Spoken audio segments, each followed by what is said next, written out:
Bonsoir les amis. Ce soir, je vais vous lire un conte écologique qui s'appelle La gardienne des océans de Cathy Delancey. Êtes-vous prêts? La gardienne des océans. La légende raconte que dans les profondeurs vit la déesse de la mer.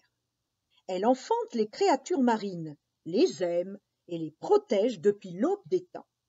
Respectée jadis, elle disparaît de la mémoire des hommes, mais son souvenir sommeille encore. Elle s'appelle Elinéa, la gardienne des océans. Loin des continents, bercée par la houle et les courants, s'élevait une île de pêcheurs aux toits bleus. Éloignés des grandes villes, les habitants de l'île vivaient heureux. Il ne manquait de rien, grâce à l'abondance du poisson et des champs dorés qui coiffaient leurs terres.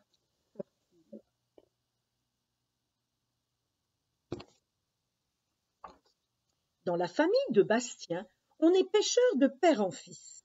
Chaque jour, Bastien et ses frères partaient en mer chercher le poisson nécessaire aux villageois.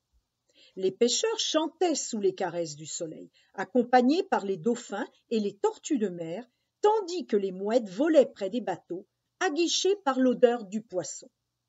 La vie était simple et belle. Rien ne pouvait ternir ce bonheur.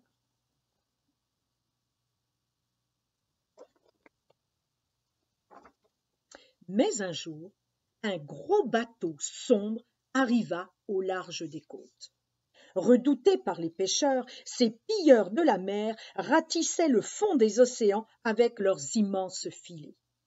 Ils blessaient les dauphins, tortues de mer et poissons, surpris par les mailles coupantes.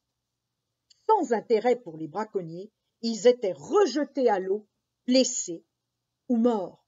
De nombreux poissons étaient capturés, et ceux-ci commencèrent à manquer sur l'île de Bastien.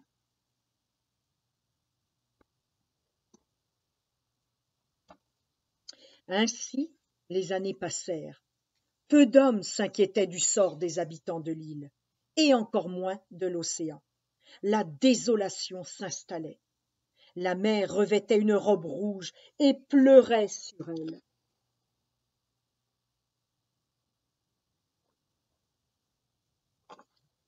Dans les abysses, une force perturbait les marées. Elinéa grondait. Elle avait épargné les braconniers de sa colère jusqu'à ce jour, mais elle ne pouvait plus en supporter davantage. « Irresponsable, c'est ainsi que vous remerciez la mer de ce qu'elle vous donne !» Folle de rage, brandissant son trident, Elinéa déploya sa longue chevelure en remuant ardemment les flots. Le vent souffla et la pluie tomba en rafales. Une tempête de mer s'abattit sur les pilleurs.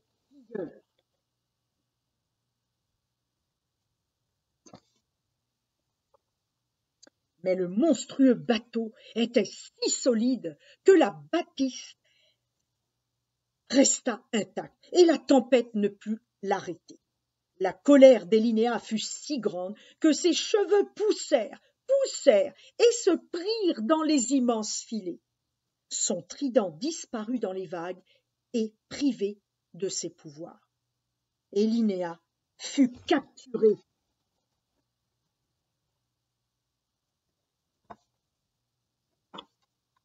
Peu à peu, le visage des flots changeait. Les marées étaient perturbées et perdues dans ce monde orphelin. Les poissons s'égaraient dans les profondeurs.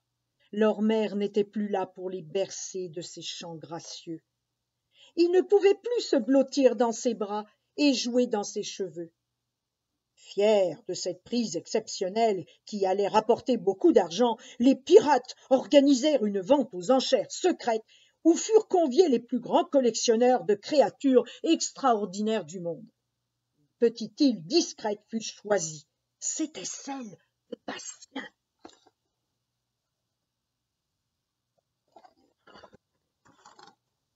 Un matin, alors qu'il se promenait, Bastien entendit un chant s'élever du vieux moulin abandonné.